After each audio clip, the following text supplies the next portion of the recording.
काल पुण्याच्या बाजीराव रोडच्या शनिपार चौकानंतर आज पुण्यातल्या खंडूजी बाबा चौकात ही बघा ही परिस्थिती।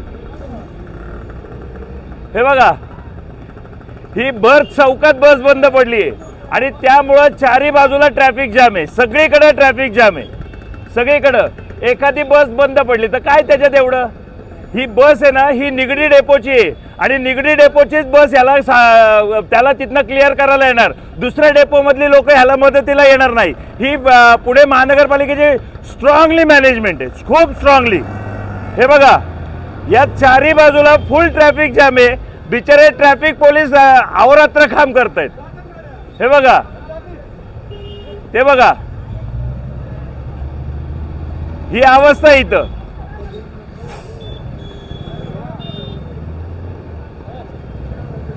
आता जनतेला प्रतिक्रिया विचारल्या ना तरी जनतेची बोलती बंद झालेली आहे, त्यांना लाज वाटते माझ्याशी बोलायला, कारण की मी एवढे दिवस बोंब मारत होतो तर आज परिस्थिती इथं चौकात डोळ्यासमोर आहे।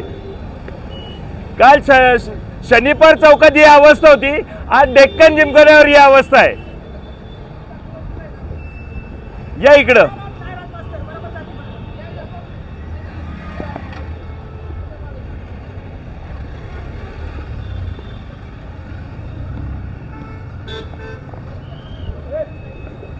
पुण्यामध्ये मेट्रो झाली म्हणजे फक्त डेव्हलपमेंट झाली असं नाहीये, अनेक पायाभूत सुविधांकडे दुर्लक्ष केलं गेलंय, हे मी वारंवार बोलत आलोय। पण मी बोललं की राग येतो यांना वाटतं मी यांच्या पक्षाविरुद्ध बोलतो। जनतेला सोयी सुविधा द्यायच्या नाहीत आणि त्या सोयी सुविधांच्या अडीअडचणीमुळे जनतेचा प्रचंड प्रमाणात खोळंबा होतो। मला काही वेळ नाही लागलेला त्या बसेस बंद पडतायत, तर या बसेस बंद पडल्यामुळे जे ट्रॅफिक जाम होतंय याचा मनस्ताप जनतेला होतो। 10-12 टक्क्याचे टॅक्सेस 18-18, 20-20% घेतात, सोयी सुविधांचं काय? फक्त मेट्रो बांधली म्हणजे सगळं झालं का पुण्याचं? रस्ते तर दळभद्री आहेतच आणि या अशा बसेस 1800 बसेस घेतल्या त्या भारतीय जनता पार्टीने नवीन 1800 कुठे आहेत बसेस? तो धनंजय जाधव बोलला होता ना पुण्यामध्ये नवीन 1800 बसेस घेतलेत, कुठे आहेत त्या बसेस? खोटं बोलायचं नुसतं।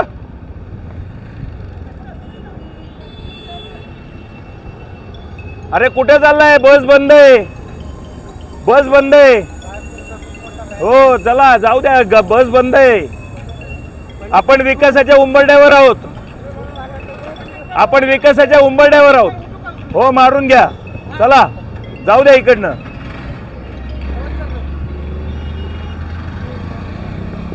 आता कसं वाटतंय? काळजी करू नका, नेत्यांना बहिणींना पैसे द्यायचे म्हणून त्याच्याकडे बस दुरुस्तीला पैसे नाहीयेत। व्हिडिओ बघतो हा, नेत्यांकडे बहिणींना पैसे देता देता नेत्यांकडे बस दुरुस्तीला पैसे नाही राहिले, थोडं समजून घ्या, पाया पडतो। लाडकी बहीण समजून घ्या, लाडक्या बहिणींनो, नेत्यांनी तुम्हालाच दिलेत, याच्यावर खर्च करायचे पैसे तुम्हालाच वाटलेत। बहिणींनो समजून घ्या, या बहिणींनो या लाडक्या बहिणींनो, या बहिणींनो, तुम्हाला पैसे दिल्या कारणाने बस दुरुस्त करायला पैसे नाही राहिले सरकारकडे। आता सरकारने वाढवलेले टॅक्सेस भरा, पाया पडतो। सरकार भिकेला लागले, भिकेला, कळलं का? आपण ट्रॅफिक मध्ये जाम झालो, आपलं पेट्रोल जास्तीत जास्त जळालं, फरक काय पडतोय? जनता करोडपती आहे, अंबानी अदानीपेक्षा पण जनता श्रीमंत आहे, फक्त जनतेच्या खिशावर डल्ला मारायचा।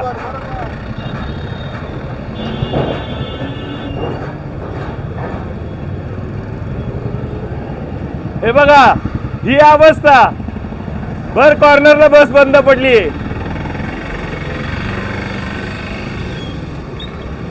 हे बघा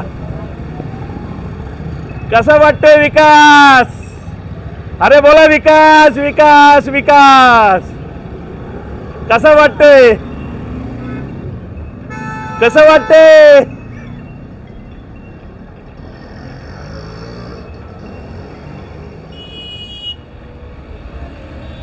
काल शनिपार चौकात आणि आज पुण्यातल्या डेक्कन जिमखान्याच्या खंडूजी बाबा चौकात भर कॉर्नरला बस बंद पडली।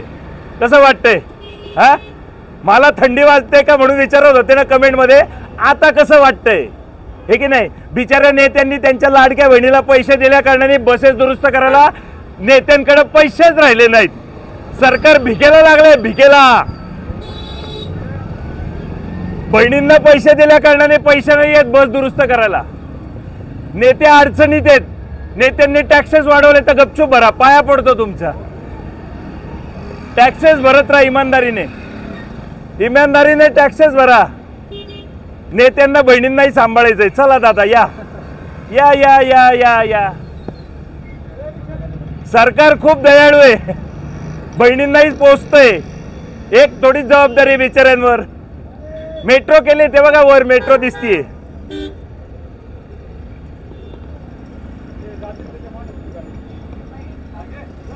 जाऊ द्या जाऊ द्या जाऊ द्या जाऊ द्या.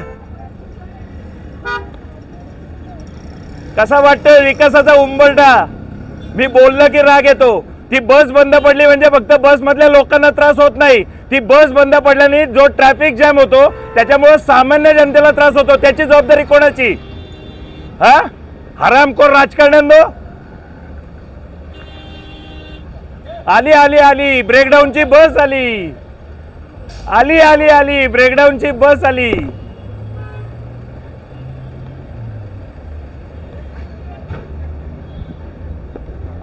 कसं वाटतंय? हे बघा ब्रेकडाऊनची बस आली.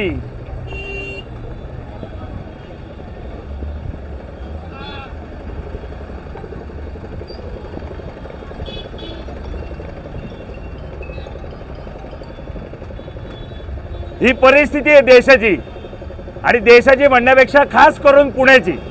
कळलं का? पुण्यातल्या त्याच आमदारांना परत रिपीट निवडून दिलं. कळलं का? आणि पुण्याच्या महापौरांना पुणेकरांनी खासदार बनवलं. हे त्याचे भोग आहेत, हे त्याचे भोग आहेत. आणि तरी सुद्धा आपण या राजकारण्यांवर प्रेम करतो, आणि राजकारणी अशी हरामखोर पद्धतीची सोयी सुविधा देतात. लाज वाटली पाहिजे हरामखोरांना, लाज वाटली पाहिजे.